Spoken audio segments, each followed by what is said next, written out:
2 minutes, please.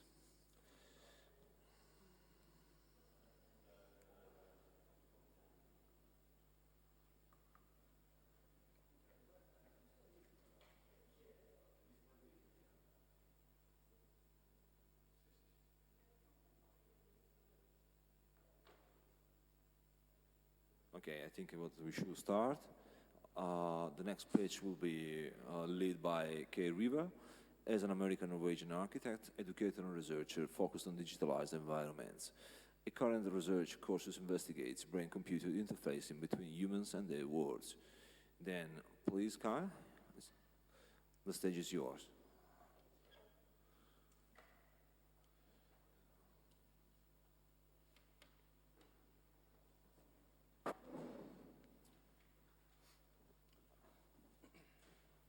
Oh, thank you.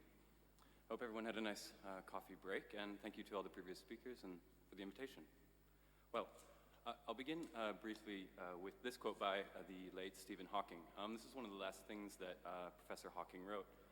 Quote, "How we connect with the digital world is the key to progress we'll make in the future." Of course, Hawking was an individual who was, his means of performing research were bound to continuous technological development. And I think as we try to understand how technology can have a role in connecting society, we must also remember that it helps connect all of society, people that not necessarily even have the means of traditional communication. So thinking of Hawking and thinking of his life, I believe this sort of optimism of the power of technology is something that we can try to believe in.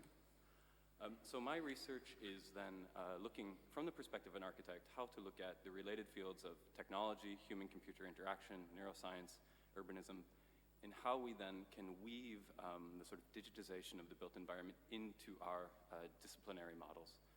So among architects, I'm usually the sort of technology guy, and in technology fields, I'm usually the kind of architect guy. So at least in that role, I found that this Bauhaus, new Bauhaus initiative, at least for me, it means that we're looking at a model across all design disciplines with common goals for the future within a rapid paradigmic shift across society, technology, and culture. So I believe that eradicating the kind of silos between disciplines and working across and collaborating as much as we can across all forms of knowledge and expertise is the sort of way forward in such a rapid societal shift that we are now witnessing. I'm, of course, located primarily within the Nordic region and the Nordic model. As an American originally and now a naturalized Norwegian citizen, it's been interesting for me to experience the Nordic model at first as an outsider, but now primarily as an insider communicating the role of the Nordic model to the outside. So I thank you for the opportunity. I think some of the kind of specific characteristics of the Nordic model is that it's characterized by high public involvement, trust, technological level, a standard of living, and of productivity. And within this current paradigm shift that many of you have spoken of today, we have high degrees of climate change and urbanization, followed by great technological and societal changes and responses. So within this, I pose the following questions. One, can we go through such rapid changes while preserving the values of the Nordic model? This is something I think about quite a bit. Can we keep the role of societal trust? Can we go through all of these changes while keeping the sort of values of the welfare state, which has been mentioned earlier? And secondly, if we can this sort of Nordic Bauhaus model influence other regions' responses to the same challenges? And perhaps that's why I'm here today. So, around 4 years ago, I began working with these new sort of digital mediums that were helping me understand humans' interaction with the digital world as a spatial medium. So leaving the screen and entering a kind of digital space. And what I learned through this is from Planeta, which was a startup in New York working on virtual and augmented reality, was a very close contact with the users in real time. So all of our research was iterative with real humans in real time. So it allowed us to understand that as we go through this rapid urbanization and technological shift, we have the ability to test things scientifically before we build them. We all know how much material is used in building. We should be spending, in my opinion, more time investigating what we are going to do before we do it, so that we are very sure about what we're doing when we first do implement such changes. So while working within the Architectural Academy, I've tried to give this tool to students so that instead of having to wait 5, 10 years to find a client to build their designs, that they're able to experience their designs and share them with others at one-to-one scale quickly from day to day. This has given me a kind of insight into what one-to-one space actually feels like.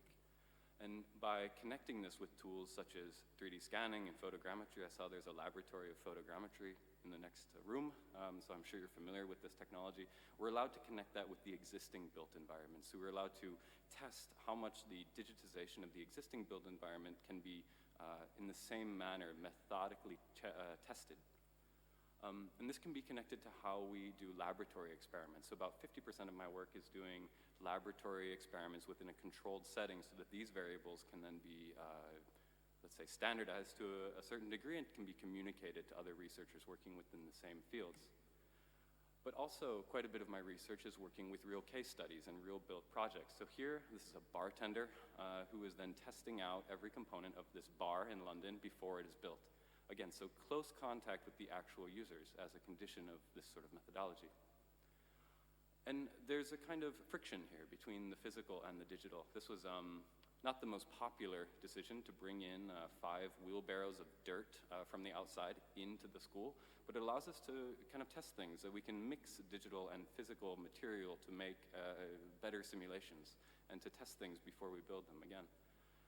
And some of the research I'm doing in Switzerland, this is along with Simon Hustein, is when we remove the limitations of physicality completely and try to look at what space as a medium can mean in a post-COVID world of perhaps more digital communication, more digital interaction in real space. When we simply give students the tools of this virtual medium, what kind of things can they make? And maybe once these things are tested, we would again import them into actual built environments, or perhaps leave them to be purely within a digital environment. So this is, for example, a conflict mediation space for 3 different parties to be able to mediate that sort of communication. So, secondarily, I think we often assume falsely that it is the visual experience of architecture that is the primary sensorial aspect of architecture. This could be true, but I think it would unfortunately leave out a large amount of the population. So this is studies using 3D scanning and 3D printing to understand the architectural experience of those who are blind or vision impaired. And this has been really amazing research to conduct. As far as we understand neurologically, having the lack of vision doesn't mean that you have less neurons connected to the regions of the brain that create spatial experience. They're merely reconnected to the other sensory apparatus. So it's been very interesting to interview these users, these participants, and how it is they understand architecture, architectural heritage, new architecture, and how these types of methods could be involved in the creation of new space.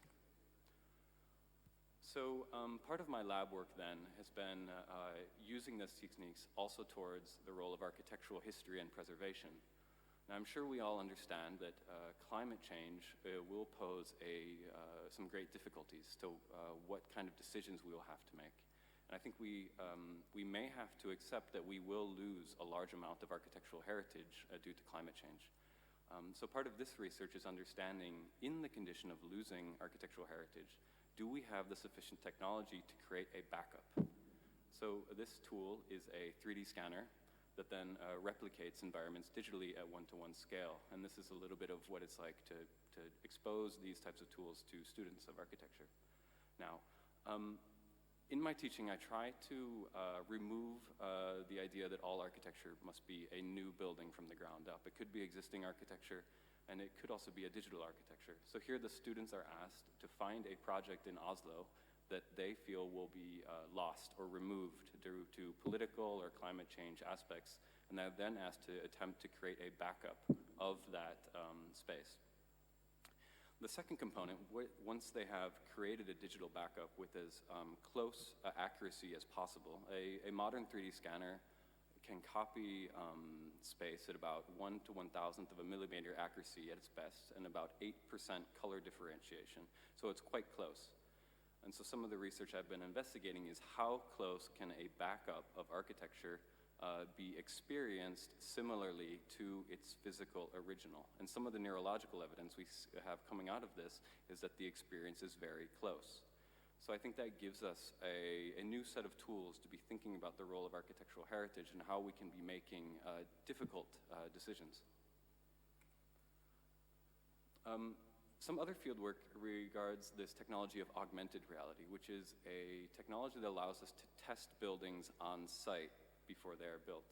This is a quick prototype funded by Innovation Norway that I put together to test how photorealistic these types of architectures could be and how the public could be exposed to this interactive medium that they could participate in the choice of. So here, the public can cycle through 8 possible different buildings, for example. We then iterated this by connecting it to 3D software, so it could be placed both as a table model instantly, but also placed on its attended site at 1-to-1 scale. Again, this allows us to test buildings on site alongside the public. And through the legislative procedures of urban planning, such as participation, such as competition, the public vote can be incorporated within the decision-making process, allowing for more efficient bureaucratic procedures, but also, let's say, more democratic procedures. After publishing some of this research on how mixed reality could be applied to the legislative procedural components of urban planning, this was rolled into the new Oslo City Master Plan for 100,000 new trees. So Oslo is planting 100,000 new trees by 2030, and that's a lot of trees. So the idea is that this should be planted by youth groups between 14 and 16 from the local communities. So we've used this augmented reality technology to put this tree planting in the hands of the youth themselves. This is what it looks like.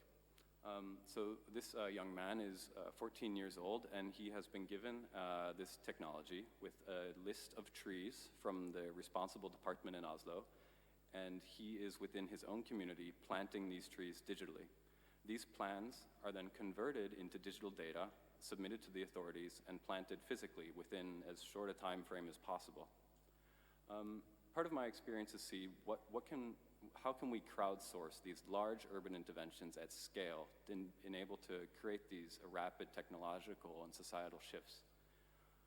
And I think one thing that we've learned is that we have to be able to spread these large transformations across the entirety of society. One, enable to collaborate in a democratic manner, but two, to spread the sort of resourceful burden across the entire population. So these are some of the examples of things the youth themselves create in this tool.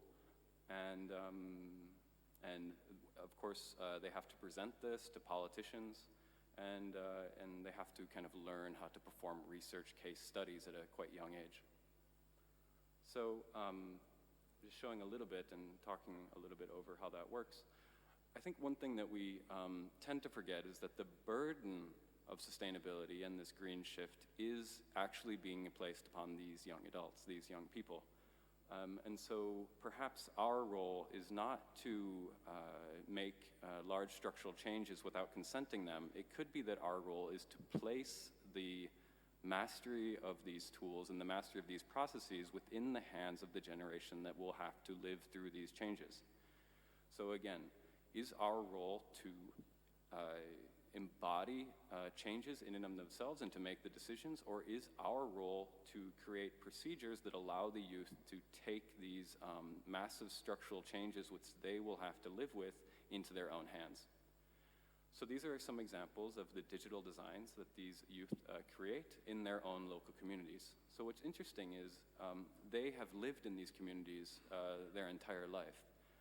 And these are often the communities and the types of youth that are the least involved with urban planning and real estate development and these sorts of things. They often feel ignored. So by giving these tools and putting these procedures in their hands, we're giving them the power to make urban planning decisions and to change their own neighborhoods based on their desire and their will. And I also think the designs are quite good.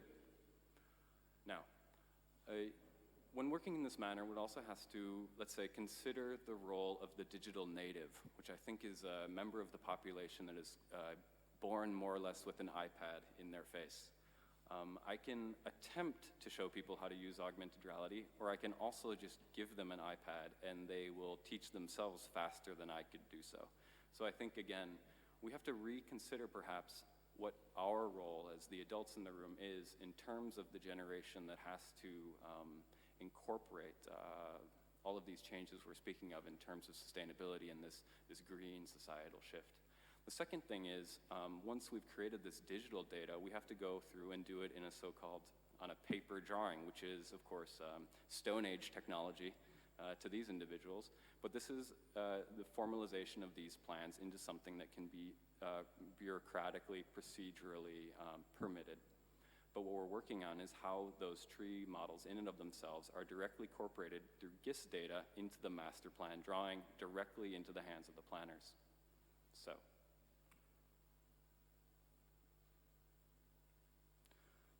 Finally, since we're in Venice, this type of research can also be used during COVID, for example, when it's difficult to travel. This has been used in the planning of the next exhibition. So congratulations to Helena Hard for their fantastic exhibition now. And one of the beautiful things about the Nordic Pavilion is how it is able to continuously encapsulate new ideas. This is then 3D scanning the entire Nordic Pavilion and using it to then create this next exhibition. This was also used for some of the floor planning for the Helen and Hard exhibition. So to be able to carefully plan, we actually need a very precise point cloud model. So by using these techniques together, we can then create these laboratory controlled settings of simulations of these spaces before we actually build them. And through this methodology, we can also understand how buildings are changing over time. So we know, for example, that the main pillar has sunk about 4.8 centimeters. And so these are the curators of the next exhibition within the simulation of the Nordic Pavilion, looking at the various artworks. I can't show you the artworks, top secret. But then planning this out in close detail so that the installation can go as smoothly as possible, but also so that things can be exposed to user groups before the pavilion exhibition is constructed. And I've used that opportunity to try to scan as much of Venice as possible when I've been here. So I've also been working on a very large piece of Venice, specifically a big piece of Cannaregio. So I'm interested also in this technique as something that can be used, again, as similar as others have noticed. How can the literal 3D material of Venice be used in other manners? And also, if unfortunately we someday were to lose components of Venice, at least we would have a good copy. And finally, we've seen through COVID-19 that we have vast digital models of information. At least in Oslo, we've been tracked at a user level of every individual. So we know that we have these forms of data. My question is, can we use these now that we have this technology, can we use it towards things like urban planning and democratic procedural, let's say, permitting and regulating and competitions, et cetera? And we know also that neuroscience is catching up with architecture. This is May-Britt and Edvard Moser, who won the Nobel Prize for Medicine in 2014 for the discovery of grid and place cells in the hippocampus, which is the manner in which humans orient themselves within space. With these methods, we know more about how humans navigate space, how they remember space, and what the effects of space are upon our cognition. And with these kind of simulations, by simulating space and then scanning the brain at one-to-one scale, we can measure components of space. And again, these methods are not perfect, but this is at least where a lot of neuroscience is currently going. And I think as architects and as planners, we should be aware of the scientific data that is coming out of the neuroscience community. So, let's see. So, in conclusion, with this Bauhaus idea, I think we can be using combined disciplines such as human-computer interaction, design, urbanism, architecture, and neuroscience to find answers to these great problems we have within urbanization, climate change, and technology. I think the Nordic model, which talks about user feedback, participation, democratic rights, and principles for inclusion within urbanization, sustainability, and technology development could be some core principles in moving forward. I believe it starts here with local youth and so-called digital natives. I think it starts here as well with broad technological and scientific innovation. And I believe it also is here with creativity, criticality, and inclusion of all groups. So, thank you. Grazie. Thank you so much, Kai. This will be perhaps the future, where we'll be involved more and more. Thank you. Then we will have Jacopo Galli. He holds a PhD in architecture and he's a researcher at the U of Venice. He is among the founders of a Urbicide Task Force, a multidisciplinary think tank on the architecture and urban reconstruction strategies. There is a consultancy for World Bank program building for peace in MENA region. Thank you, Jacopo.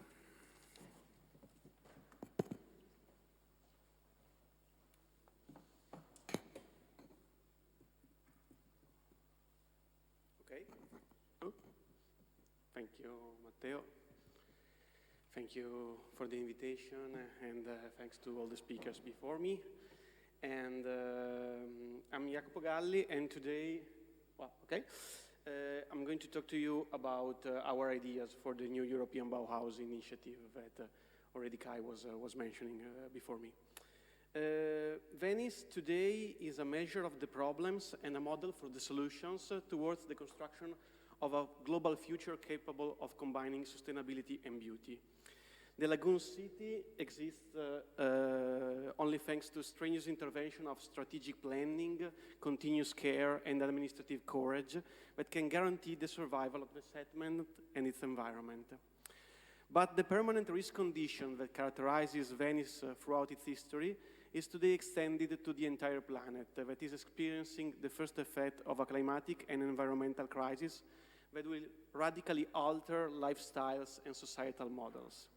Venice today is called to once again carry out its historical function of a microcosm, a physical place where problems and solutions with a global scale and a long time frame are concentrated here and now. And so, for this reason, we believe that the new European Bauhaus project that has this slogan, Form Follows Planet, finds in Venice the perfect testing ground for a new slogan that we came up with, and that is Venice foresees planet. And it's the idea of the city and of its design to prefigure on a small scale and anticipate global changes. And so we put together a wide group of partners here in Venice, and we started this discussion on what the new European Bauhaus can be for the city of Venice and what the city of Venice can do for the European Bauhaus. And the first thing we did was to have a very broad discussion, myself with Mattia Bertin, that is here with us. We organized what we called European Bauhaus Tuesdays, and every Tuesday morning we talked with a lot of friends and people that we found in a global dialogue that try to understand the significance of the city of Venice in the global dynamics. And these dialogues allowed to define the key topics in which Venice has foreseen the major global changes and that can still represent the engine for future development in the new European Bauhaus framework. So I'm going to briefly present some of the ideas that we have in this topic. And the first one is the idea that Venice foresees the transnational administration. The Serenissima Repubblica, the only republic of its time, ahead of its time, allowed a small city-state to flourish and influence global development for over 12 centuries by thinking about the relationship between space, society, and power in an unprecedented way. La Repubblica is today an distinguished country, but was in its days an administrative system with loose control of the territory, but a strong construction of commercial and cultural bonds. a group of journalists and writers have even compiled a travel book through La Serenissima, and I quote, they say, we are searching for what might unite us rather than what divides us. So the idea of a guide through a state that doesn't exist anymore. And Venetian history tells us how it is possible to base social, economic, and cultural growth on the enhancement of the small, of specialization, of beauty. Venice anticipated the political forms we need today in order to face the shared challenge of humanity by dominating through culture, and the lion is the greatest example, and it's always different, but it's always the same, and rather than imposing through power. The Venetian lion became the symbol of what we can say is soft power, and that is something that still characterizes the city and the whole country of Italy. And I quote, "Command power is the ability to change what others do, while soft power is the ability to shape what others want. Hard power threatens, soft power seduces." And I think that the city of Venice has this ability to seduce.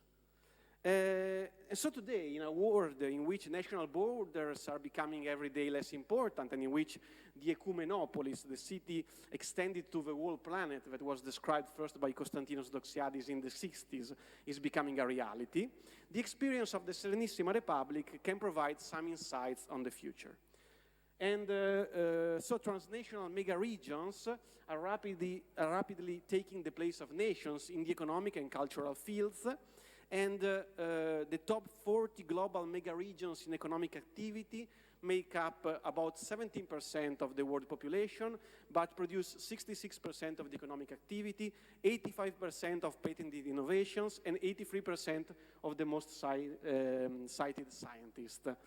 So in this sense, and perhaps it's a silly game I found on the internet, but could be reality soon, La Serenissima Repubblica, that was a true medieval mega-region, can provide us with a precious antecedent of the different administrative and social choices that are needed to govern aggregations that differ completely from the current national ones. Now, do not worry, it's not true, it's just a game. Well, maybe it will be in one day, but we'll see. So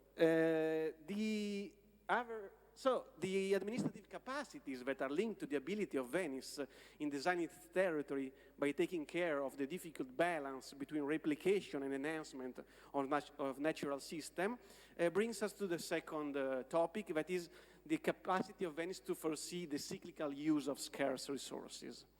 And the Republic of Venice was founded by an intervention of humans who deliberately and paradoxically wanted to render habitable a place out of the ordinary, usually not suitable to be populated. As Sansovino will state, it's a city founded on the impossible.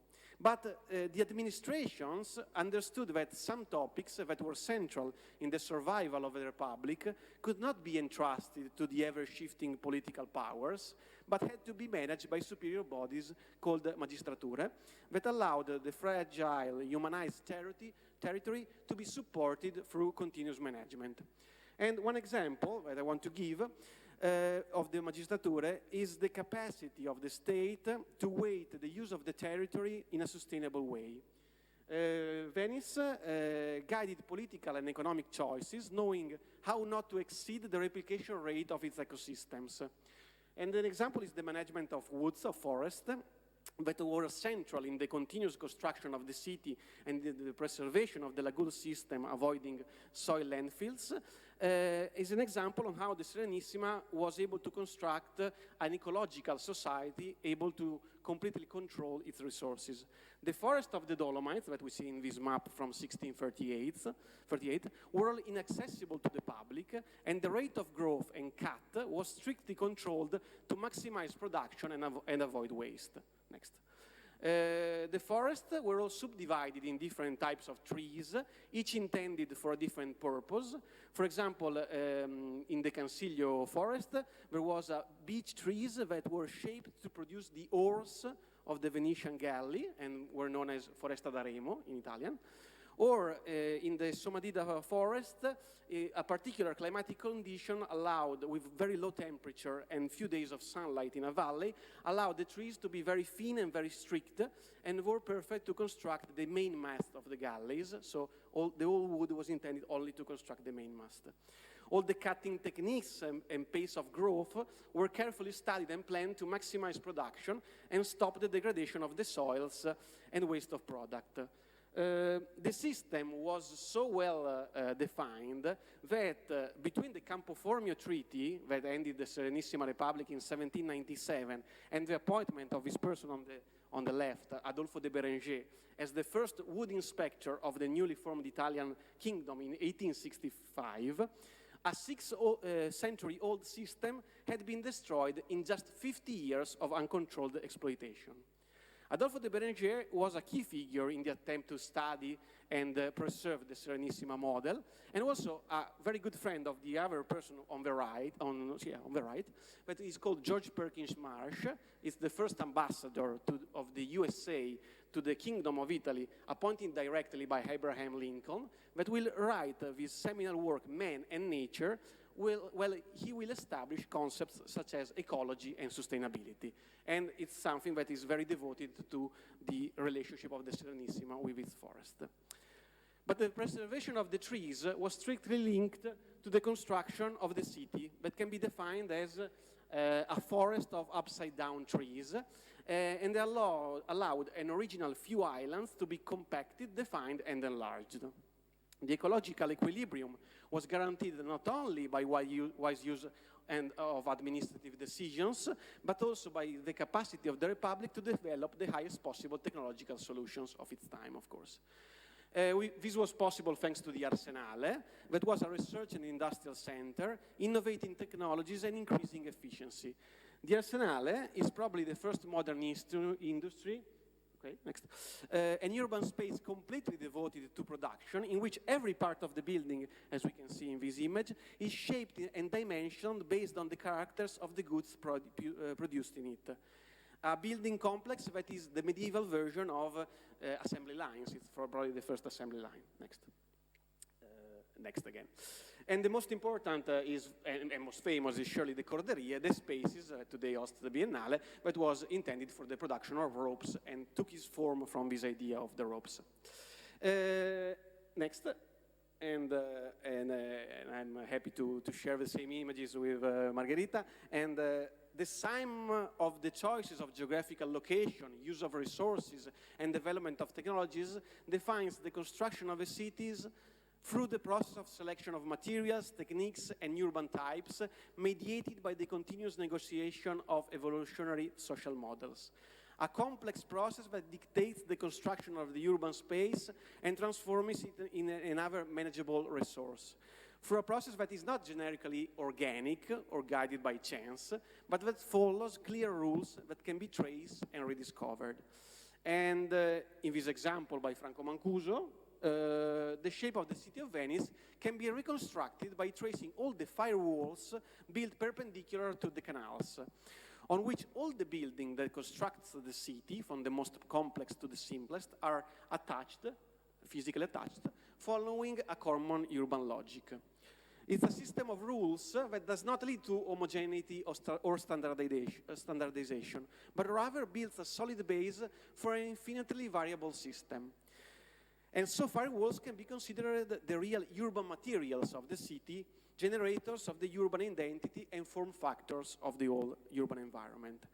The lesson of the historic city, and of Venice in particular, has only partially been adapted to modern architecture and town planning, as, for example, in Auguste Perret's design for the reconstruction of the city of Le Havre after World War II, where, in the same way, the structural step of the prefabricated reinforced concrete elements dictated the entire urban form, from the single house to the public space to the infrastructure.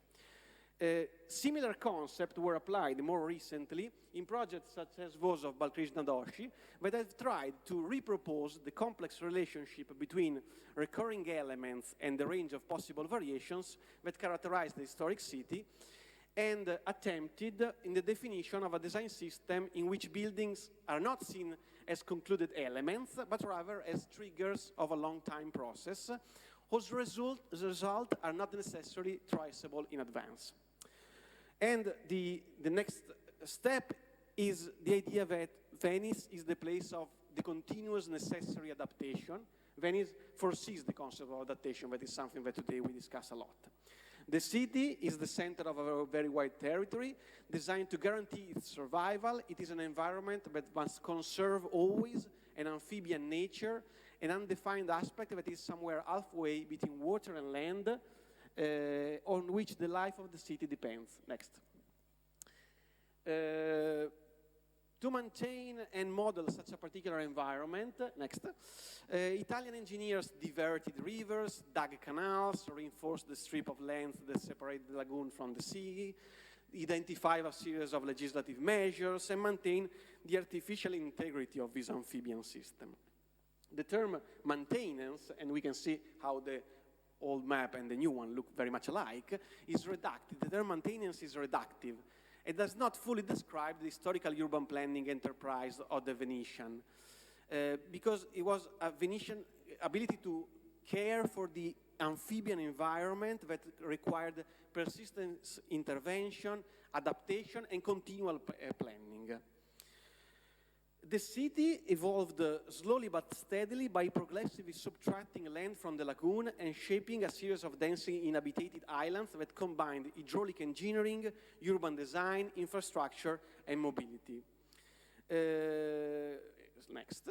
Private and public spaces, canals, bridges, wells, squares, and streets were all part of a common logic based on adaptation to the difficult conditions of the lagoon environment.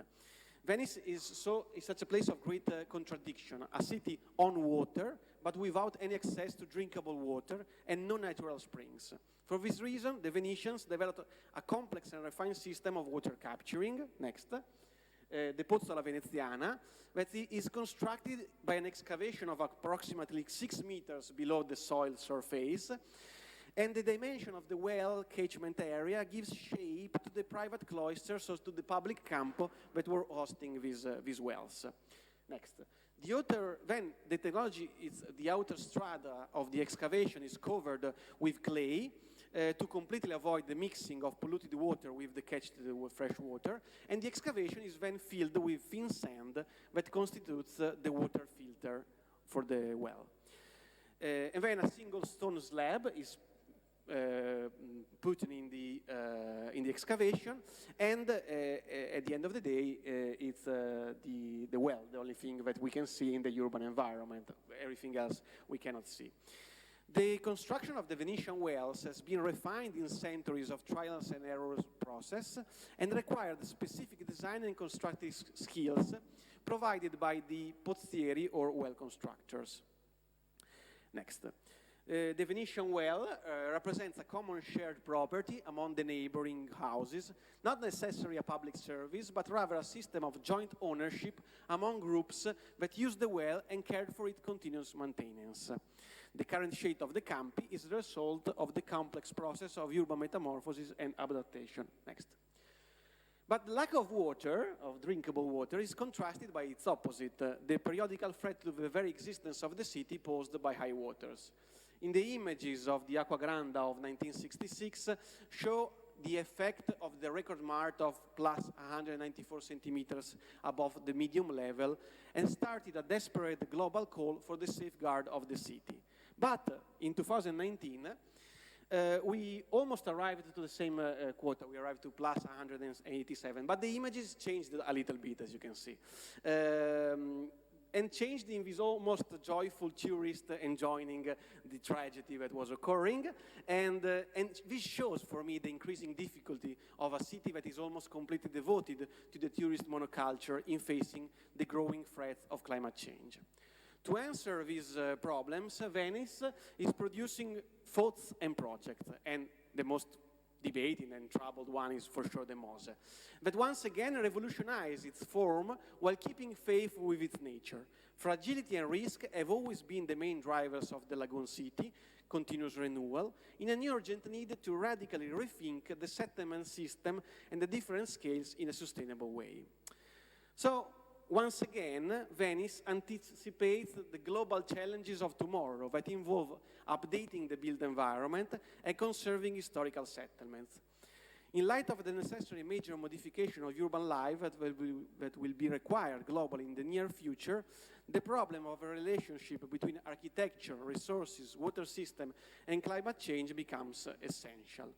And even radical solutions as something that appeared utopian back in the days, but perhaps today it's not, the Atlantropa project drawn up by Hermann Sorgel in the 30s, can provide some insights on the future, first of Venice, but then of the whole world. And seen in this perspective, the struggle for the survival of a city, a battle that is being fought right now, represents a test for a much larger war that will be fought in the near future. And it's a war against the catastrophic consequences of climate change, where bottom-up, small-scale solutions, such as the rediscovery and adjournment of traditional techniques, and top-down, epochal geographical intervention, like Atlantropa, must be seen as part of a unique toolbox to be employed for the sustainable transformation of the built environment. Next. And I'm going towards the end. The importance of the city as a testing ground for the global future also shows how Venice foresees networks. Next. These small blue pearls produced in Venice have recently been discovered during archaeological excavation in Alaska.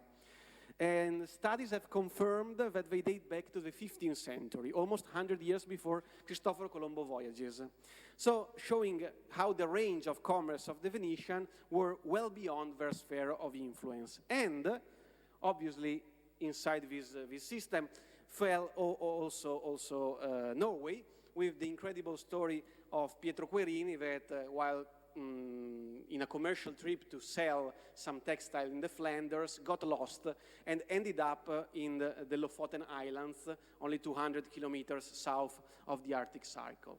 Pietro Querini will leave us with this very interesting diary, and he was a true Italian, and he will say that two things were very important for him in Norway, and they were food, and the stockfish took from Lofoten is still today a very important dish in Norway, and the other was the beauty of local women.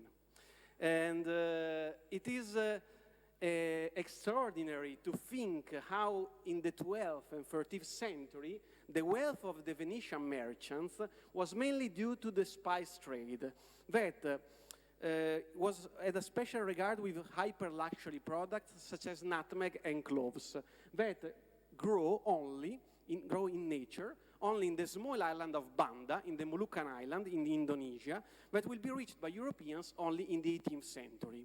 So the wealth of the city of Venice was based on a product that had no known origin and was only the capacity of the merchants to construct and maintain through centuries a network of relationship that created and sustained its wealth. A capacity that must be rediscovered today in a global scenario in which the whole European continent seems to be at an opposite side of a major global route such as the Chinese Belt and Road Initiative. And so perhaps we can learn also from modern Venice and the continuous capacity of reinventing itself of the city. For example, in the establishment of the Lido in the 19th and 20th century, that had in the Biennale that we have today, the center of a new way of relationship with the arts and with the general world of the arts. And the capacity of Venice to re-establish itself at the center of commercial and cultural networks underlines the capacity of the city to attract talents and maximize the economy and the social impact of advanced knowledge. This idea of the Biennale had a great success, and biennales can be found all around the globe right now. Last but not least, Venice shows the theme of beauty as a founding quality. Venice directs beauty. Venice is the concrete demonstration that combining economy and quality of life, culture and technology was possible in the past and can be possible in the future. Venice is desired because it uses the past as a key to design and test the future.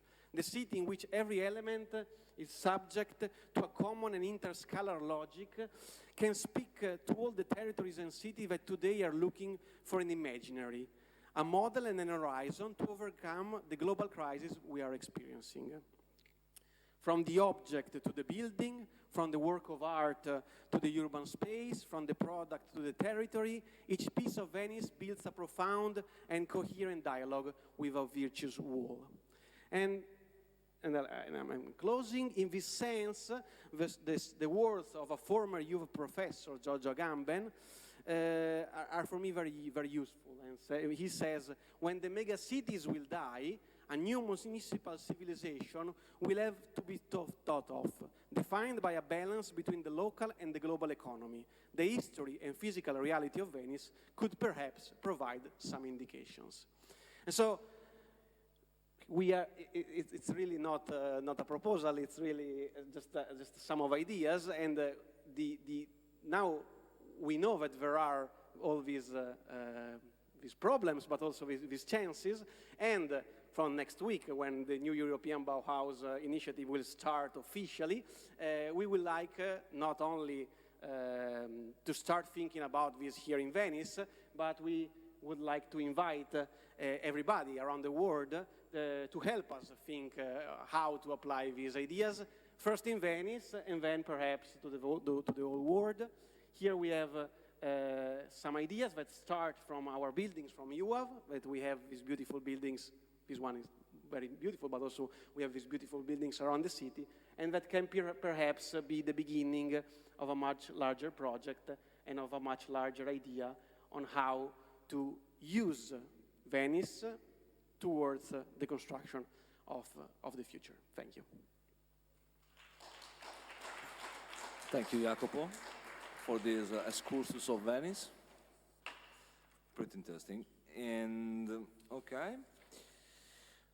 We go further, and we have now Tommaso Maserati for Snoetta office. Tommaso is an architect, designer, and project manager currently working for the architectural firm Snoetta. He studied at the Polytechnic of Milano and the Oslo School of Architecture and Design.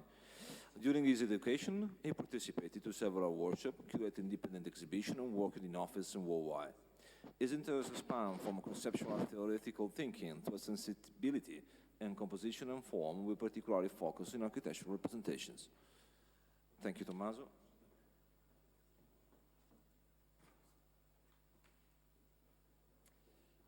First of all, thank you very much for the invitation for this beautiful series of lectures. Thank you very much for all the people that have been speaking so far, to the Norwegian Embassy, the two ministers, Italian and Norwegian, and all the people that have been participating in the event.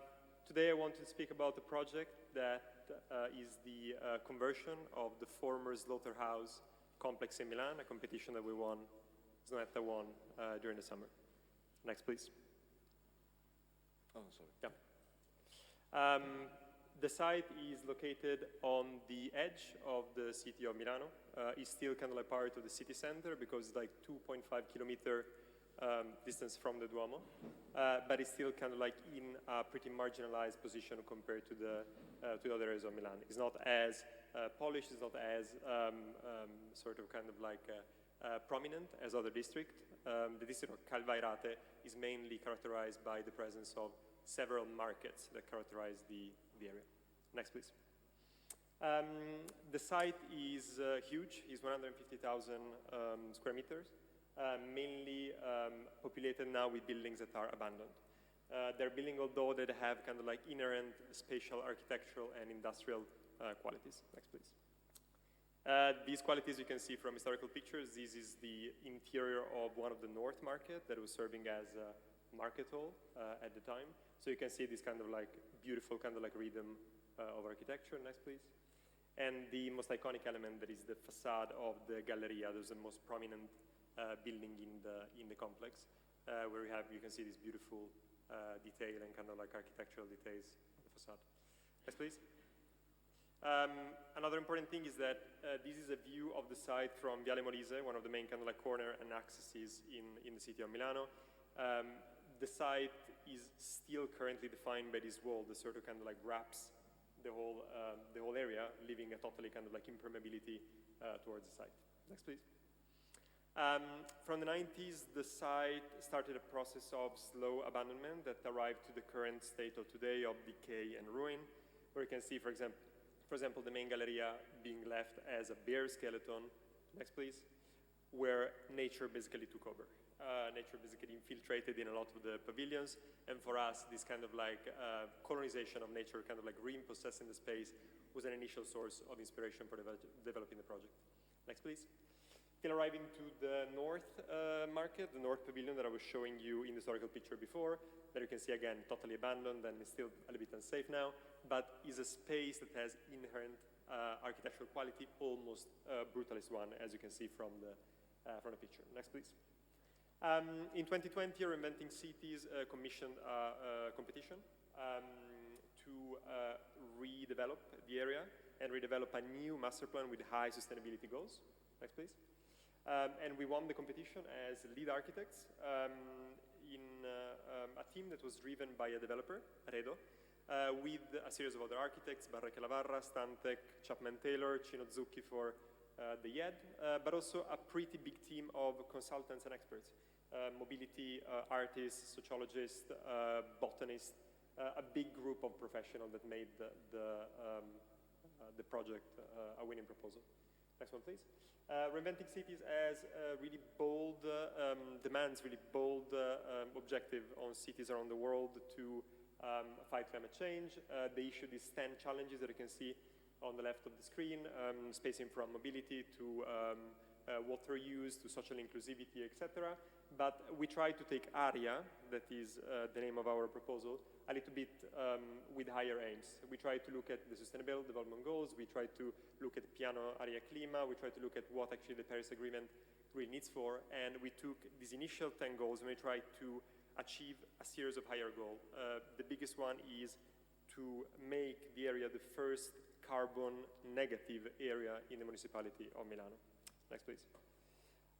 This is the result. You can see this axonometric represents the whole project. It's going to be 190,000 square meters of new program instilled inside, mainly social housing and the YED, the University of Design, but also kind of other type of smaller programs, like smaller kind of like neighborhood retail, offices, atelier for artists in the Central Park, but also student hotels. The site has been developed, of course, if you can imagine a site of this size and this complexity, has been developed around 5 main clusters, and these 5 clusters has typologically, morphologically, programmatically even kind of a different type of functions. This in order to kind of like create, again, a diversity of an area that is going to become on a scale of a neighborhood. I can briefly talk about some of them. You have kind of like the main cluster is the one related to the Central Park and the Galleria. You have the 2 main market pavilions, the one we saw before in the picture with this kind of like tower that take the same proportion coming from the existing pavilion and build up this relationship between the horizontal pavilion and the new vertical structure. Arriving to the townhouses that are this perpendicular building you see on the right of the long Galleria that were taken, where the shape of the Galleria was taken as initial inspiration to shape the morphology of these new blocks.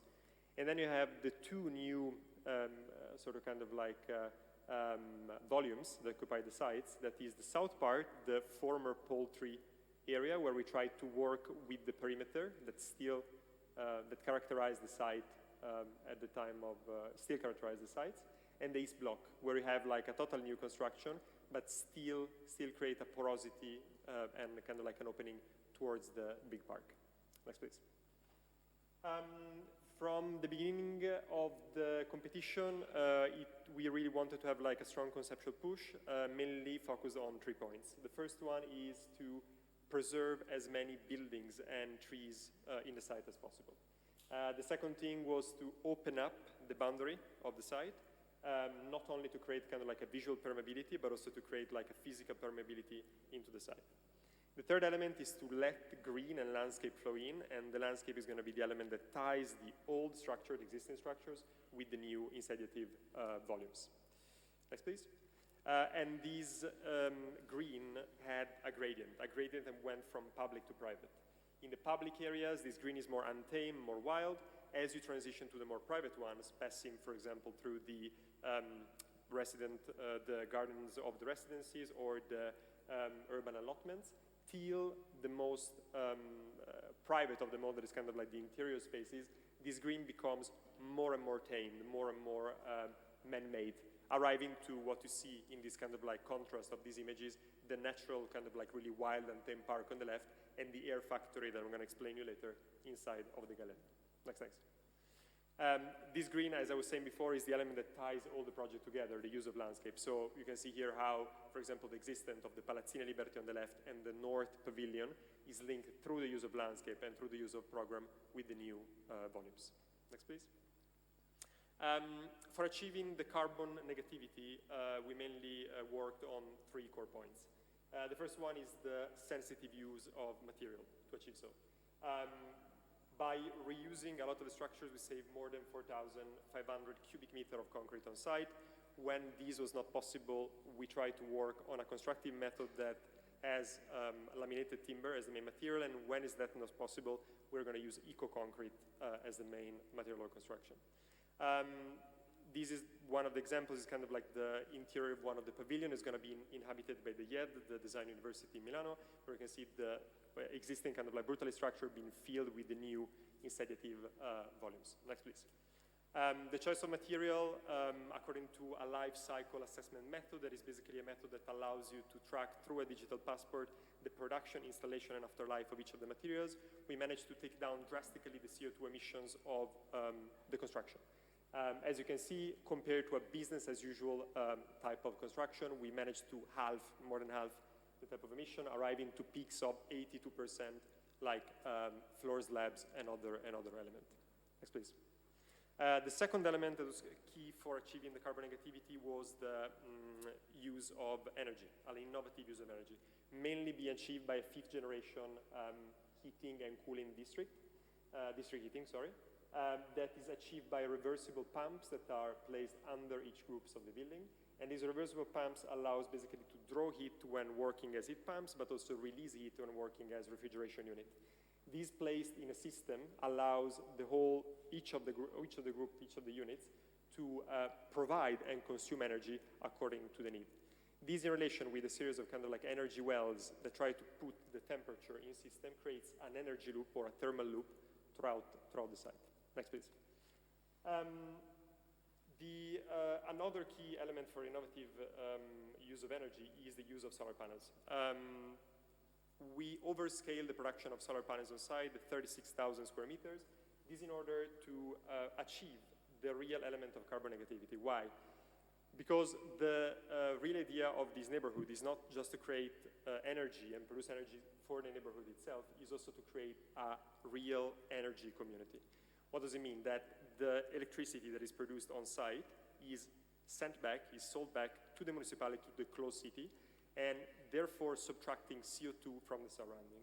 As you can see from the scheme, like our project area compared to the business as usual is already kind of 40% compared to the traditional building method in terms of mobility, energy, and materials. What we achieve, the carbon neutrality, is through compensation. So this idea of kind of like creating circular housing plus this idea of the energy district, but also with the carbon storage on site. Next, please. And that's the third element that we use for achieving carbon neutrality through the use of green. Use of green in this case, it's been declinated beyond the landscape, beyond the kind of like aesthetical vision, is a use of green that becomes a proper ecological machine. An ecological machine that acts as, mainly acts as phytodepuration, carbon storage, as I said, water management, water retention on site, and also flood prevention.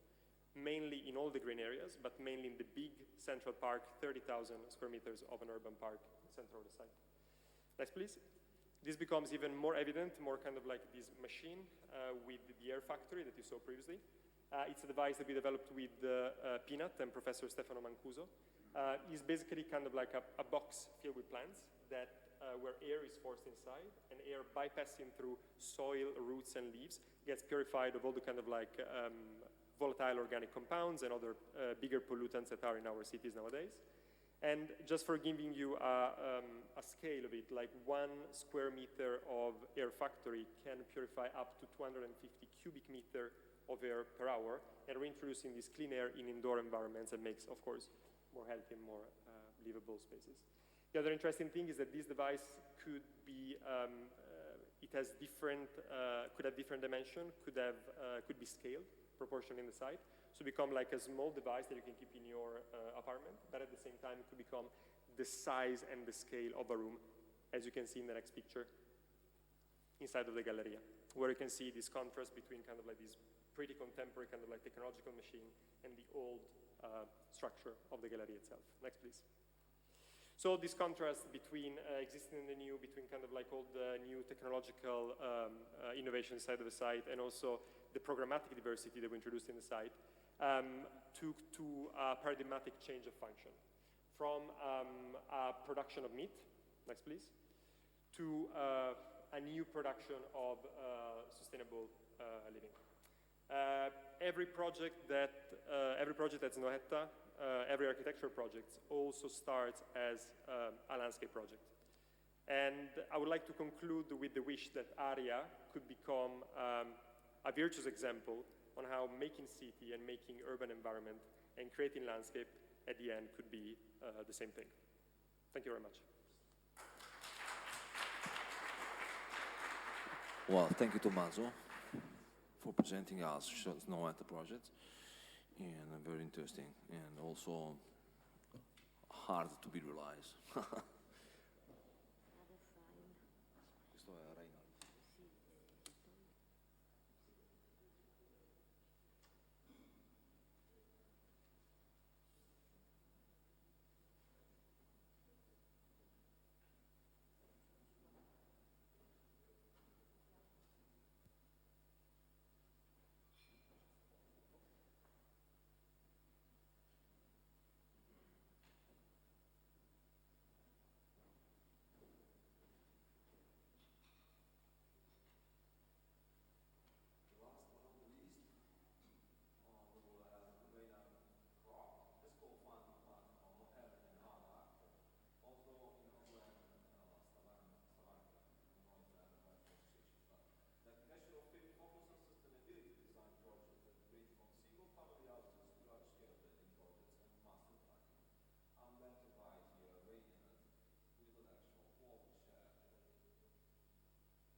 What we shared, the Noel Pavilion, 7th Biennale of Architectures. Thank you, Reinhard. Please, welcome.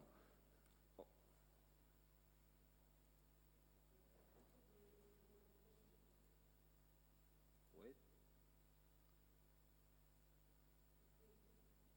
Yes. Okay. Would you prefer, Reinhard? Just, we'll say, okay.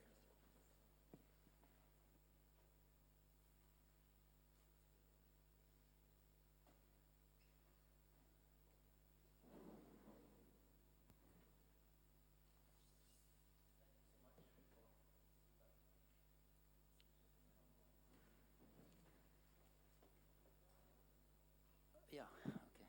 I would like to, I think the theme is also very interesting, how different aspects of sustainability are interlocked or work together. And I would like to start to show a bit how in Helen and Hart we try to combine, or we have specialized on certain aspects of sustainability, environmentally friendly materials, especially timber, social sustainability, how that can be applied in the projects, and how we can design sustainable social systems, and also transformation and recycling. And I will talk about the first two mainly today.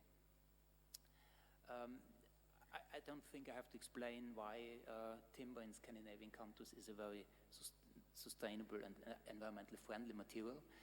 I mean, it's binding CO2, it is a healthy material, it is renewable, it's organic, it's recyclable. And what is very interesting also about timber structures is that the structure can also be like a DNA of a building, can help to organize all aspects of the building, but also the process of the building. And that is something we are really inspired on. It also has an how the experience of timber buildings can help to really get a different experience of architecture. And the other thing is to choose the right the timber, the right material, but also the right building system for the right project, but also for different parts of one project. And the third aspect is maybe the most important, is to create a good team around timber architecture and the value chain and people that really, and I guess that's important for every project, but it is important. So we have worked with international, national good people. On top is Hermann Blumer from Switzerland. He has learned us a lot about timber. And the other thing is also to not only to know timber as a material, but also all the digital planning and designing and production tools. So this thing together is more can help us to create timber architecture in a more sustainable way. And I want to show some examples. These are local communities in Norway, and what is really interesting that when you work with these communities, they really work together. They're ardent souls. They are really also, timber is not only a building material, but it's also a really important part of the identity and the economical foundation of these places. And these are two projects in Venezia and Norrodal, small communities, where they work together to realize libraries and a center for the community. In Venezia, this has to become really like the place where the village meets, for not only to read books or to go to the library, but also to have weddings and have parties and have a cafe and meetings and so on. So it has become an identity of Venezia. And the whip structure, and that's also, I think, an interesting aspect of architecture, that the elements, the whips, have like helped to coordinate all the different people involved and to be kind of inspire in a way the whole project by using these compound elements, which were then construction, technical infrastructure, furniture, roof, different things in the building. In Norrodal, in the library, it is also this whip structure.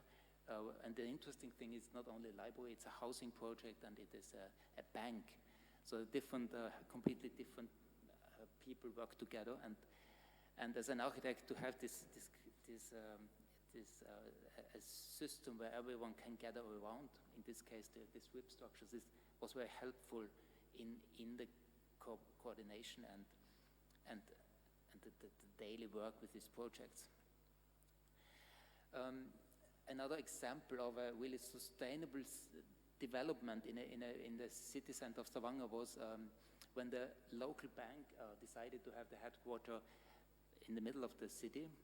As a competition, we won together with the Oslo-based office Saha Architects, and it was a very small site. So we had this challenge of stepping down the building towards this very small-scale timber houses. And it is the largest timber as an commercial office building in North Europe. So it was a lot of challenge also to convince the client really to go for this, to build this building in timber. And what is also interesting, then we discovered there's so much potential in prefabrication and in the way to build, especially in cities where you have the problem of logistical problems, noise, neighbors just beside. So our experience is that these prefabricated timber buildings are much faster to assemble, and of course it's a very clean and noise-free building site. And these are, and the facade is just, I can talk an hour about that, but I guess it's too. Not really. The facade is just following. So timber has its own rules. But what we like also is that you really connect the buildings with timber. It's not no steel. It's you see how the whole building is plugged together. And the response from the people working there is that it's a completely different ambience than in a concrete and steel building. It's just smelling good. It's a much better indoor climate. The sound is good. That is really the main quality. It's a very healthy material, and I think that aspect of sustainability has to be really communicated more. Also, that it's much about our health also as well. That's when you enter the bank, and again, the structure, this organic structure, is really a big deal of the architecture and of the experience of the bank. And the center is this atrium with a quite spectacular stair in timber. And it got the BREEAM Outstanding, which is the highest ranking within this BREEAM sustainable certification. And the nice thing is it creates this proudness and this, not only in the bank and the people working there, but also in Stavanger, in the community. So I think that possibilities has architecture to lift. I want short to talk about housing projects, because what we have done a lot of housing projects, and the challenges with housing is that it's really put in a system which is not really so sustainable. And it's a lack of environmental and social sustainability. So we wanted really to challenge it by trying to introduce timber much more in housing projects, and fought for that in 15 years with blood, sweat, and tears, and a lot of healthy aggression against general contractors. And finally, this is really taking off in Norway, and this is such a beautiful movement that timber becomes again the interesting material also for larger developers and general contractors. But we still are missing this social sustainability, how inhabitants can be a part of the development of housing projects. And that was the reason why we started in 2012 a research project and a company called Gaining by Sharing. And the idea was how can we get ecological, economical, social, and architectural gain by sharing spaces, sharing services, sharing equipment, and try to also offer that in the market, in the housing market, as an alternative. And there's one first important concept is that the users, the inhabitants are involved from the very beginning, and to really try to design that participatory process, and not only building up a housing project, but also building up a community quite early. The second one is that the apartments in this project are smaller than normally offered in the market, and between 10 and 15 square meter per apartment is then given to common spaces. And they are owned equally by all inhabitants. And they are gathered around the common space, which is the center, or the common spaces, or the shared spaces, which are the center of the building. And this is then also put in a system, parametricized, and in order to really can manage participatory processes, because they are very time consuming. So that's a way also to have a involvement, but still manage to.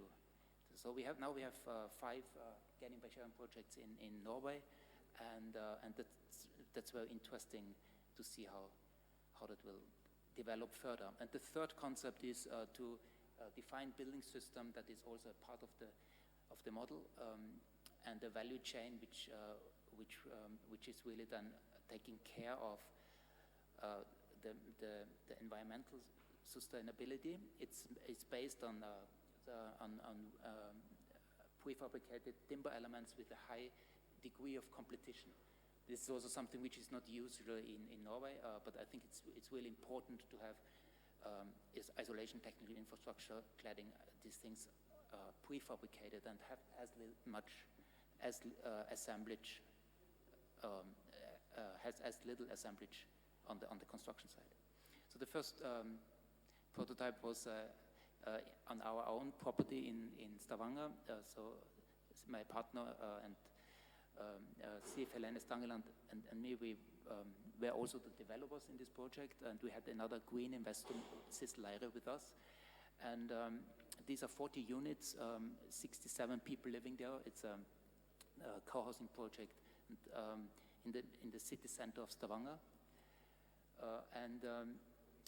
There was self-organized 27 groups, so it's not like top-down, but the important thing was that this was self-organized. So you have a garden group, you have a workshop group, kitchen group, sewing group, and they take care of the common spaces and of the common activities. So the shared spaces, they were designed from the very beginning together with inhabitants and also programmed in the way they wanted. This is the central dining space with the kitchen, which is the heart of the whole housing project. And the apartments with all surfaces are visible, timber breathing, which gives also this special atmosphere. And it's not only about the social processes, it's also about the organization, which is important, which helps the community, and to organize the apartments around these common spaces. So you have a common courtyard and the dining room in the middle. And under the pandemic, we experienced really most communal sense. There was a lot of going on. There was a health and environment, health and safety group that take care of all the rules and social distancing, but we had a lot of concerts and dinners within the community. So in the Venice Biennale, this kind of experience from gaining by sharing and Vindmøllebakken housing project was very kind of the base, or was very important to develop the project in Venice. And we wanted really to see how that concept could be developed further, and had with us 8 inhabitants of the Vindmøllebakken, and designed together with them how this. We asked several questions, but what is important in your own apartment, and what would you like to share, or how would you like to develop this concept even further? What could you imagine? How can the community develop, and how can you share even more? And we had workshops, and this is also documented in the pavilion and in the central table. And then we had especially focus on this sharing layer in between the private units, which are shown as fragments on each side of them, and then they're in between the apartments and the space in the middle, and where the inhabitants kind of meet the community, the private domain meets the shared spaces. And they were individually developed during the process. So here's the central table with the model and the collage. And another thing which I think is important is always the material side of sustainability also is a construction system that really enhances and allows self-building, and also is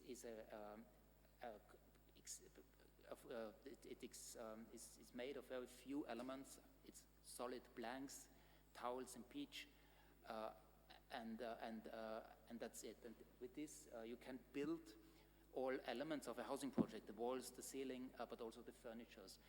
And it can be very easily locally produced. It's completely environmentally friendly because there's no glue in this, so it's really solid wood.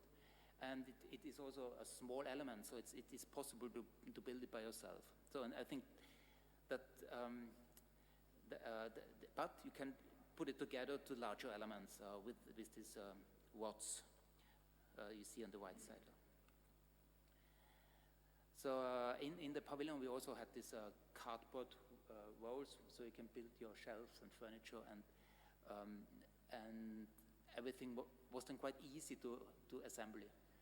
And that is something we experience also in Vindmøllebakken, that the inhabitants want to build their own furniture with the timber elements. So every apartment has furniture. It's not IKEA. It's really because it's so easy to do, and that is something which we think is a big potential in that way to think. In the workshop, in the exhibition, we have then shown the system.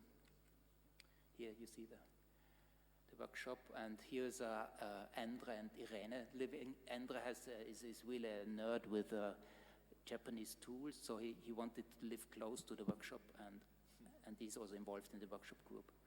And then Shur, he's the leader of the kitchen group. He wanted this window out in the sharing space that children can make exercises, and he can serve waffle and food out. So he has, among other things, these wishes. And then Anesira is like the green fingers. She wanted this greenhouse in front of her apartments, and her husband wanted a man cave, which is also built in the. And Asta has this weaving. What is the name in English? Weaving chair? No. She's making beautiful carpets, and there's the sewing group also related to this corner.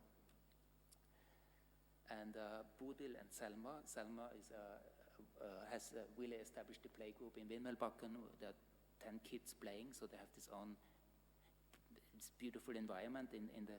So she wanted to can climb out of a bed and into the sharing layer in the playground here, which is connected, and it's combined with the stair.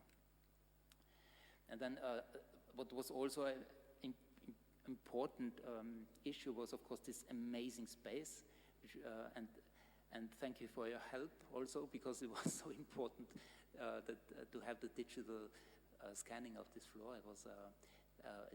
It's a very, very difficult space to do something, because it's so sublime and gorgeous. So we were kind of paralyzed in the beginning, and what really to do.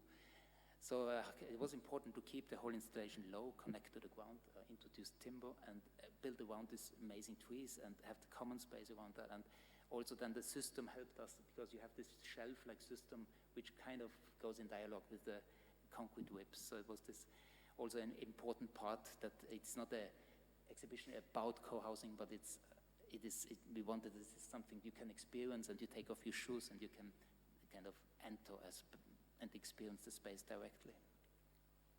And the next phase will be that that the whole installation can be recycled in a new project which we are designing now in Stavanger, and will be extended, of course, and changed. But before that, it will go to Bergen, and then to Finland, and then Helsinki, and then it will hopefully end up in this co-housing project. Yes, and now again to come here yesterday and see the first time we saw people in the space, and that was kind of the biggest joy, and it was just so amazing to feel how people react to the space and use the space. So that again, thank you for all your help, and the ones who haven't been in the pavilion, I really want to invite to experience the space and come into. Today there are still inhabitants from Windmühlbakken in the pavilion, if you want to meet them. Thank you.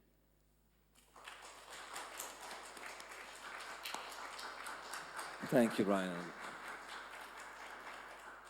Kindly hearing this project from you. Just we discuss. Just what we're gonna do? We're gonna do to have the debate. We have enough time to do that.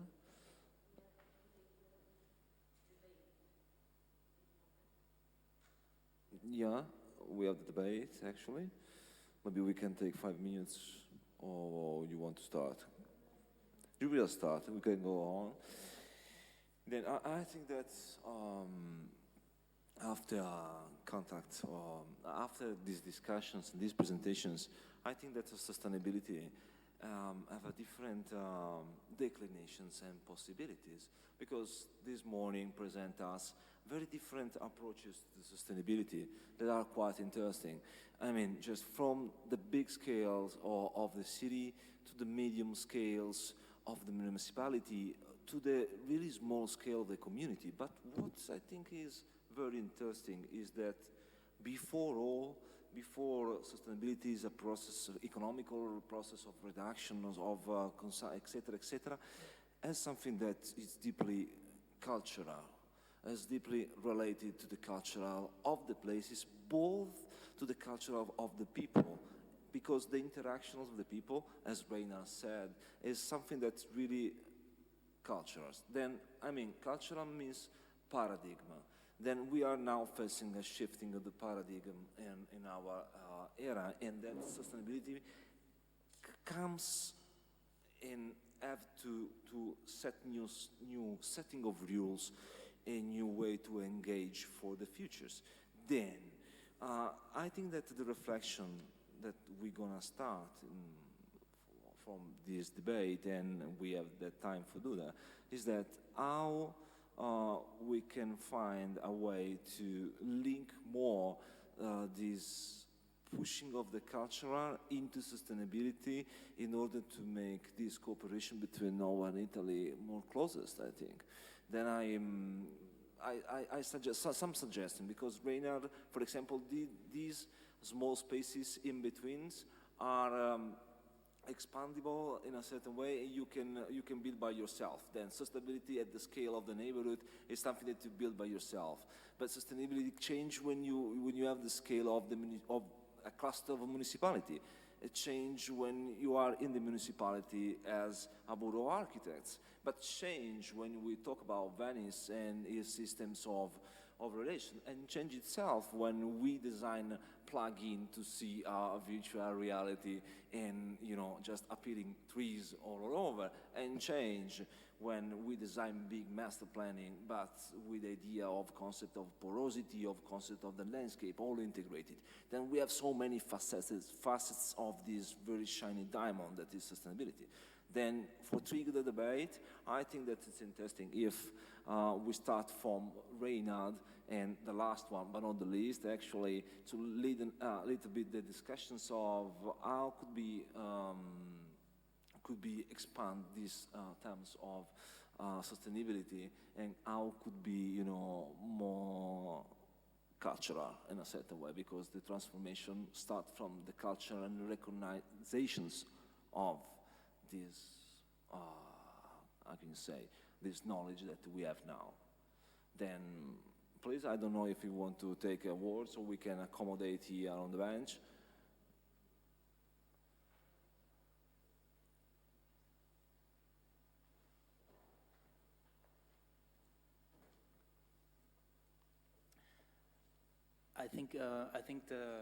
What I think is interesting with your question is to connect the question of sustainability to culture, and introduce the term culture, because I think what can connect different scales and different realms and aspects of sustainability is to define it more systemic, maybe, and think a bit what are the common values, and what is the common vision of the purpose of the larger purpose, and I think that is something which combines together the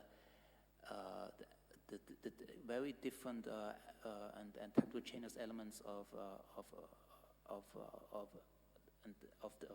systems in a way, and I think. So in systemic theory, it's always the purpose which comes first in a system.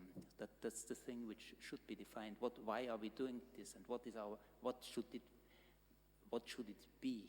What is the function of this system in a way? And then the value. And then I think what is also very important in relation to this question of sustainability and culture is the relation between the people involved and between the different agencies involved, and to build up a culture of relations, so that how we work together and how we relate to each other. Yeah, because this is interesting, and also it's regarding Maria Chiara Tosi, that because this morning talks about welfare system, and I think that this approach in designing neighborhood, or I can say public spaces, okay, is in a certain way a very little scale model of welfare, because just welfare in terms of taking care about community, and then who taking care about community in a certain way, taking care about the future. And taking care about the futures means sustainability. Yes, yes, exactly. And is it welfare? Is that? Yeah. Yeah, exactly. Because I think there is something interesting about, and that was the discussion in the pavilion very much in the start, in the beginning, about some things the Scandinavian countries have done right, and it is the welfare state and a certain culture that still is working, and that makes it possible, for example, in the housing market, that you have a co-housing tradition, and it's very much built on trust, because you have to trust the other ones you move together with, and you have to trust the authorities also. You have to trust the bank, and you have to trust the authorities. And this trust, to establish that trust and to establish the relation on a larger scale, I think is kind of a foundation that it can go down all the way to the smaller communities and to the individual. Yeah. And the welfare is to take the burden away from an existential, that you have to fight to survive, and you have this incredible stress to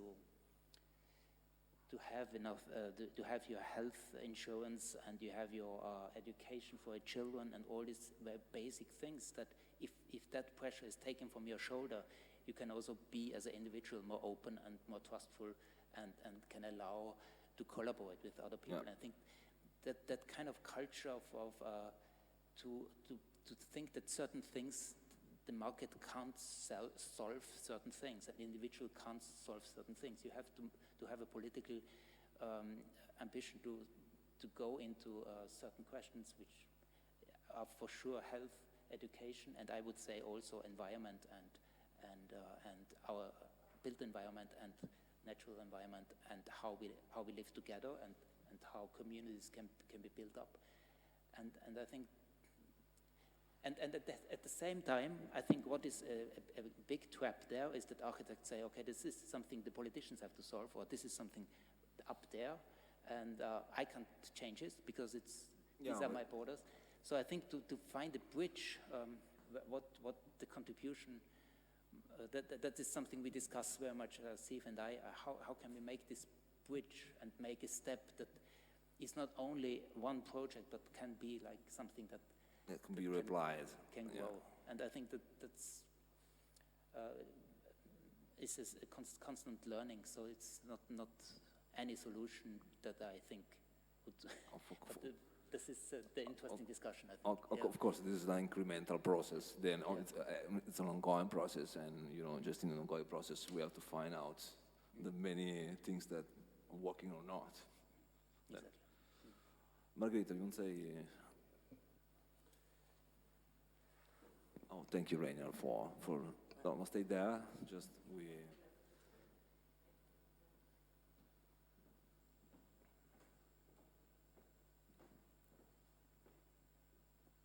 I hope is clear. Okay.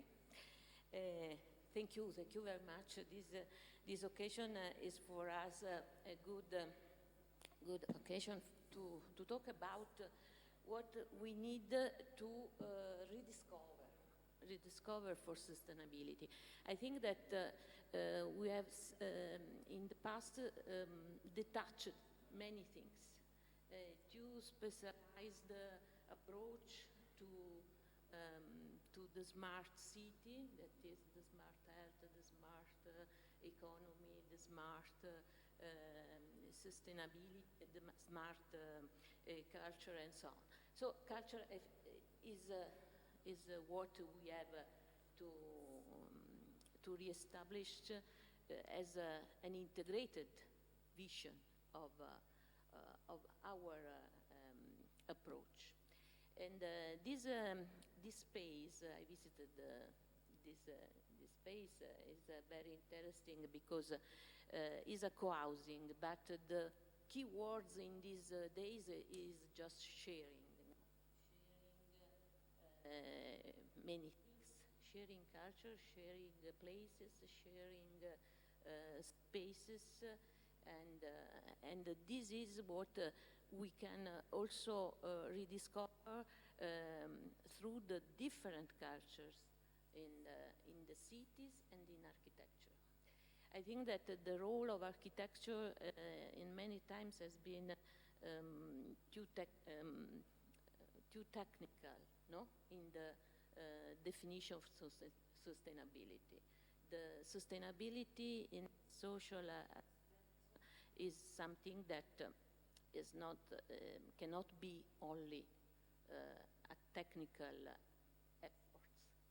Is something that has to be integrated with the geography, the culture, the possibility to change also the condition of life and the lifestyles, the way we can share, the way of sharing our cities and our places.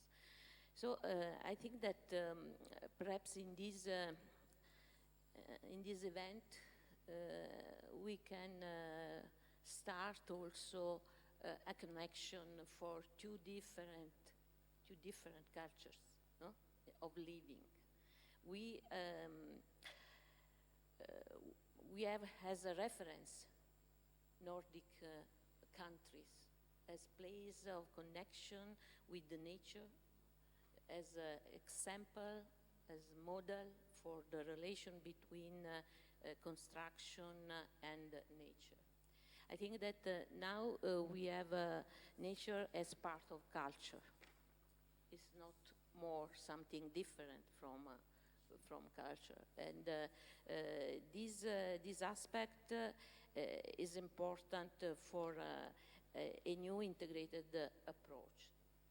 We talk about integral approach, no? That is not totalitarian, but able to accept the differences and to create the place for differences. So I think that this kind of sharing and try to live in a sharing places is something that we have to reconquer after the pandemic period, because in this period we have also understood the difficult to live separated in our private spaces. We need of social. We are social, and so we need to recreate this sociality in the space of the cities and in the architecture space. I would like. Sorry. I think that that's a point. It's an interesting point about recreation of sociality in the city, because it's not all could be physically, but as Kai show us, could be virtually also, because in that case, technology help us to bring visions in the city, to bring new perspective, and I think that the new perspective is one of the topic here, and I want to know by, for example, Pia, the new perspective and the future development of a future built projects, because it's very interesting, because Pia represent here a cluster of less or more 1 million people, okay? Just then 4 municipalities that are that are focused on the transformations on the futures. Then I want to know from her, just from the big scale to the small scale and medium scale, which is the future of the project, and how will going on in the future, for example, just to give us a perspective, of course. Or when you want to. I can also go.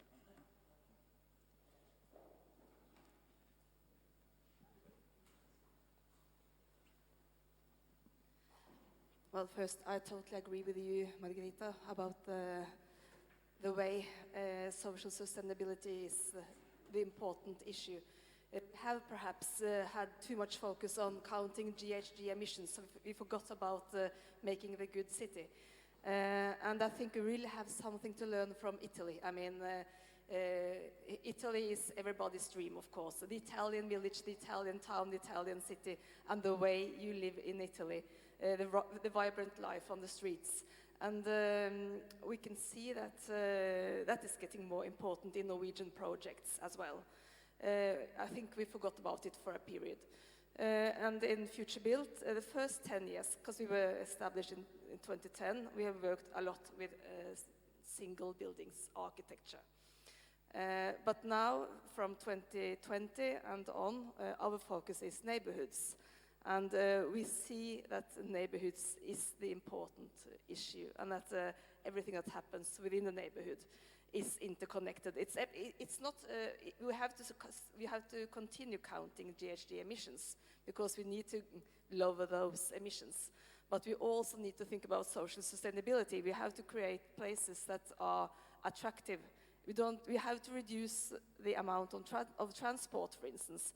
And if you don't create good places, people don't want to stay there. They try to get away every weekend, either going to the mountains, as is quite common in Norway, or they just go away for the weekend to Venice or to London or to Paris, and we can't continue like that. So yes, we have to think more about social sustainability. And I must say that personally, I'm very eager to work more with that in Future Built, and I know my colleagues are as well.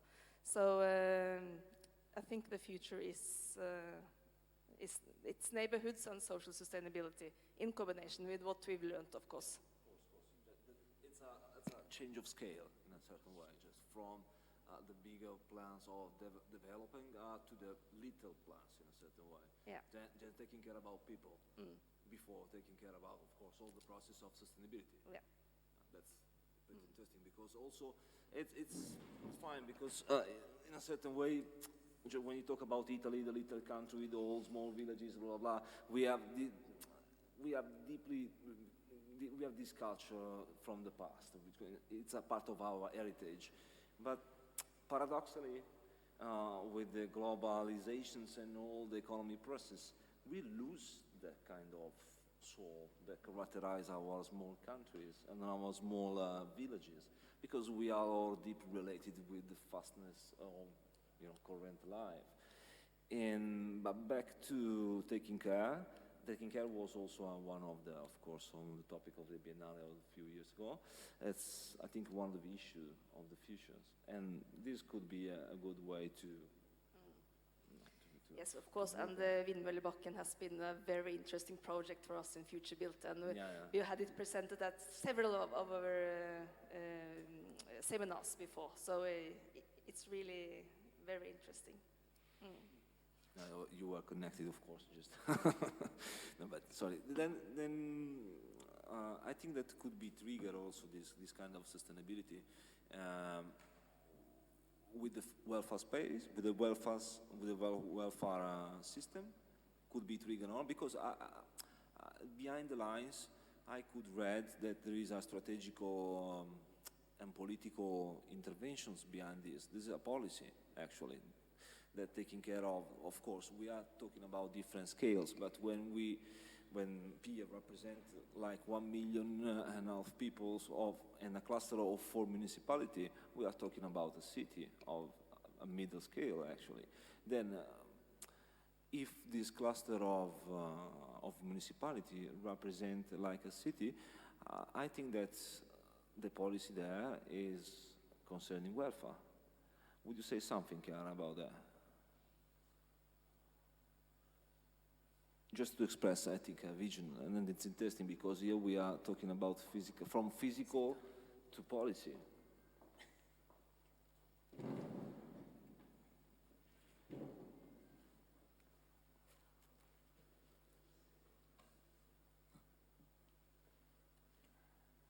Well, no, I was thinking something that is a little different from what you are saying. I'm a according to many of the interventions today, I was wondering, when we speak about sustainability, we need to keep together specific expertise. I mean, a knowledge that comes from academia, but at the same time, we need a knowledge that is based on the experience. I mean, the knowledge of inhabitants, the knowledge of people, no? And the Norway Pavilion put this point in a very important way. I mean, your question, what would we share? No? It's something that comes from people, from inhabitants. And so what I was wondering how if we are able to keep together these two levels, the expertise, a knowledge that comes from the universities, from the scientific culture, and the knowledge that comes from the inhabitants. And the experience that Kai showed us, the kids that put trees along the street or in the parks. When I saw your experience, I was wondering, well, but do we still need the experts? Yeah, my answer is yes, of course. But the point is if and how we are able to share these two different points of view. So how, for instance, in the project of Snoetta, the question that inhabitants could raise up, what we would like to share, is incorporated, is embedded in your project. And I think that a sustainable project have it's in such a way it's mandatory to be able to manage this, to produce project that is at the crossroad of these two different aspects. Because the knowledge based on experience, it's really relevant. Because it's also our knowledge. I mean, me too, I'm a professor in urban design, but at the same time, I'm a citizen that I feel comfortable or not comfortable when I use a park or a street. So I think that this is a very important point, and sometimes we forget it, we lose also the capacity to manage this point. So I would like to know what Kai know about it. and also if your project in Milan has been developed taking into account what inhabitants feels about that space. That's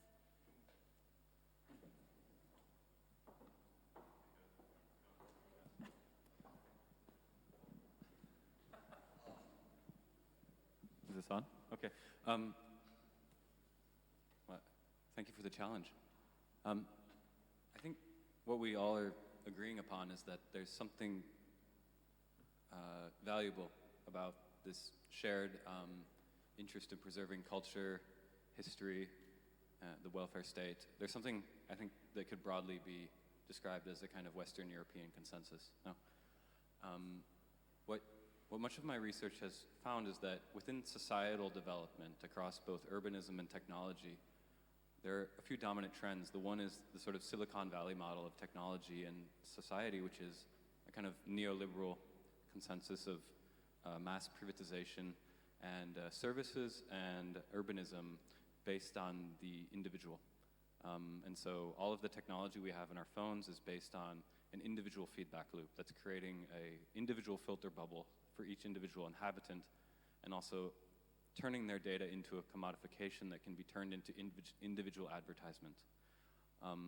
The other, and that can be applied to urbanism as well as a kind of real estate model of individual transportation, individual mobility apps that take you from one place in the city to the other, divestment in public transportation, divestment in public space, and a kind of monopolization of the kind of built community as a sort of privatized model. And then the second model that we see that's very dominant is the kind of Southeast Asian Chinese model, where we see now with the collapse of Evergrande that there are millions of apartments that are built for no human use whatsoever.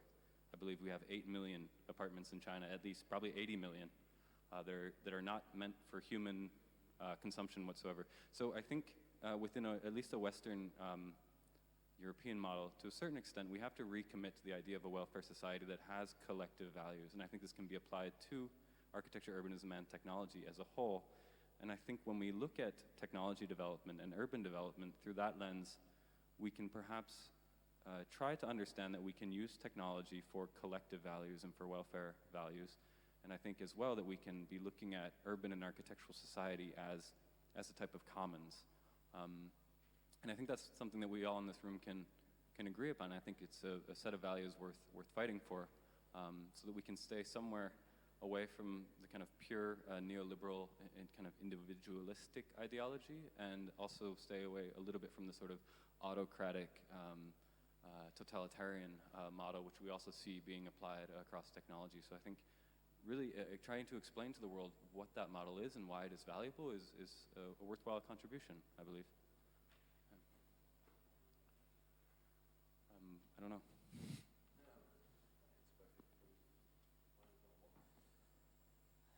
Well, I think that you touch a point. About this. Try to be out of your device in a certain way, because we have to build up the community from the reality, and there's challenge in there. And I think that now we can follow the provocation of course Chiara, because Chiara was touching a point pretty important, because in a certain way when you manage small, medium scale, okay, you can control the bottom-up process. But of course, when you have a master plan of 150,000 meters square, as it is the Macello area, well, that's the point. Then we talk about this issue, because I made the same question to him when we did the short talks a few days ago. Then I think it's your turn now. No, it's definitely a relevant question. For a project of that complexity, and of course a project that is kind of like market-driven, so of course like with all the implication of the case, what we try to do since the step one of the competition is to work on basically two scales. First of all, hearing the people of the place. Like during the competition, we started to call like all the organization and having kind of like literally talks to the people of the place to understand what was the critical things about the area. The essential thing that came out is that there is, as we discussed with Matteo, there is kind of like a need of activating the site. As you can imagine, this type of intervention on the scale takes decades to be built. What do you do in the meanwhile? That's a question. So having this conversation basically took us to formulate what we said like temporary and meanwhile uses. For example, the quality of the spaces, the quality of kind of like the grandness of the areas that is transversal to a lot of situations in Europe, just not in Milan. But the first thing you want to do is that you give back these spaces safe to the city. There is a lot of these conditions, kind of like railway junctions, kind of like old warehouses.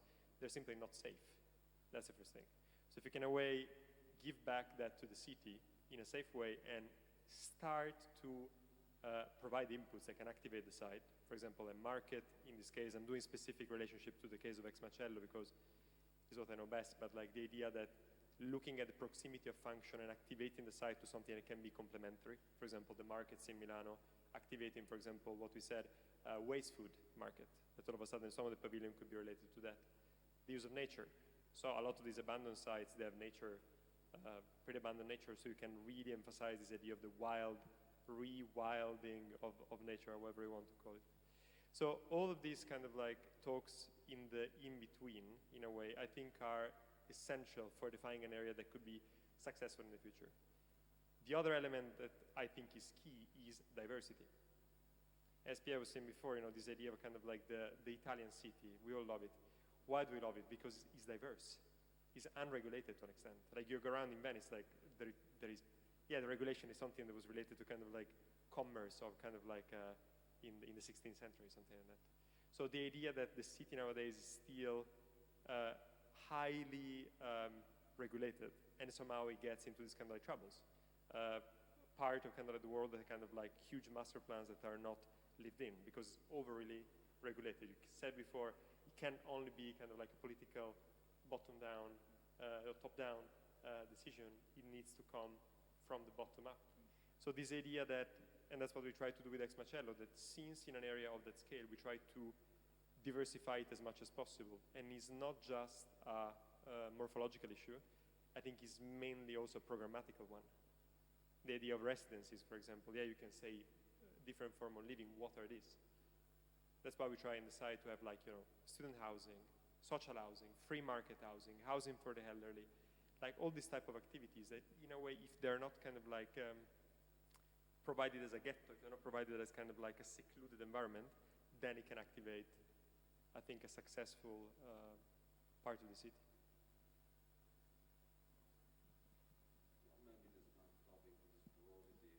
Absolutely. No, maybe there's another topic that's Shout. Okay, just we're discussing about the porosity of the spaces and the capacity that there are the ground floor maybe to attract other functions in order to make model of city that is not a cluster of only housing, but is something that could be interact, they could interact each other. But that's of course the real estate development. But still, I think it's, just to shortly comment on that, I think there is really the chance of, as you're saying, even if the higher floors are kind of like given to real estate and other function, the ground floor and what we set up in the project is what we call urban adaptive zone. It is basically kind of like a semi-public definition of the ground floor where you can have like a mix between kind of like what the public needs, like workshops, co-working spaces, all these type of events, with a small kind of like privatization. So shops can sort of kind of like integrate and complement division of the ground floor, activating and making dynamic the space. All of this, of course, added with the porosity given by freeing the site as much as possible and use of landscape and this kind of like tying element between all these parts. Thank you. Then I think that I want to hear the last voice, and I want to hear just people that control process and have the power to influence the decision of the architects. Maria, would you come here? Thank you.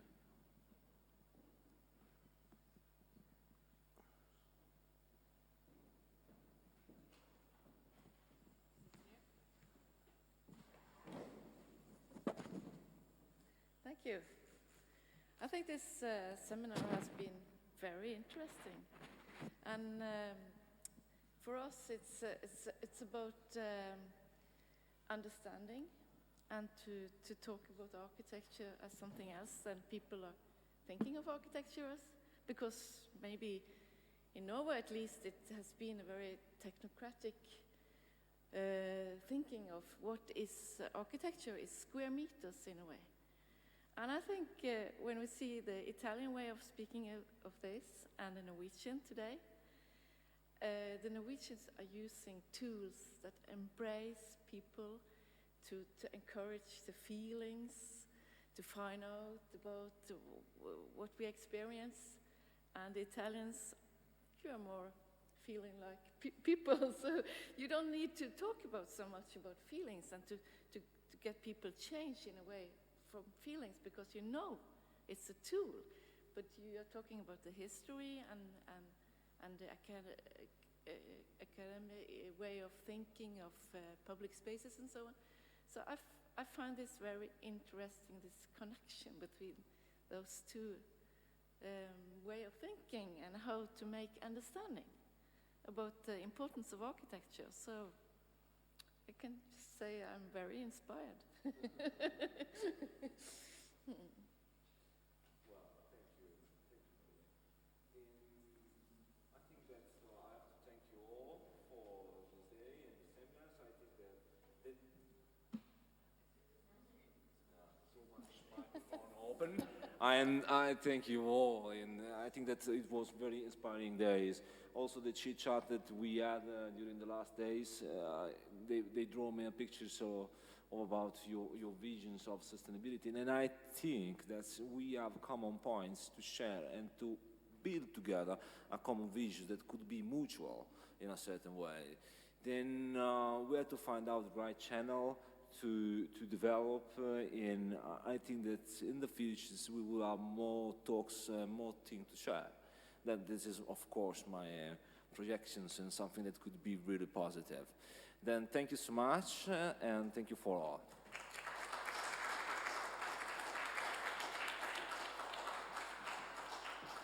I would like to say thank you to Matteo Aimini, and thank you very much. And everyone who is in this room. Thank you to Marianne Craig-Jacobsen and Linda Gardner, that are the reference for the Norwegian ambassador. And I say thank you to them for the organization with you of this event. Thank you to all.